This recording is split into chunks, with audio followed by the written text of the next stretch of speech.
This how to 1 minute will show you how to hide product price in Shopify. So as you can see right now, I'm in my Shopify product page and here we can see product prices.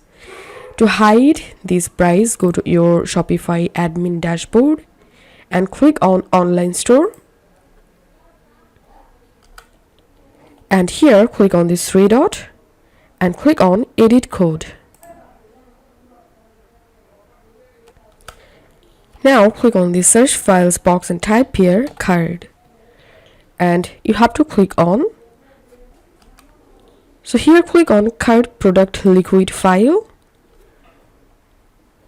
And now press Ctrl F and type here price. And hit enter. Hit enter.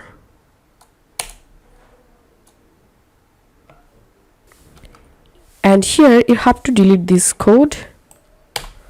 Click on save.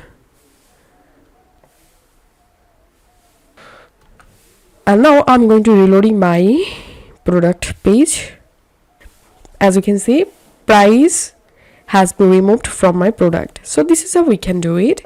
If you find this video helpful, don't forget to subscribe how to 1 minute. See you in the next video.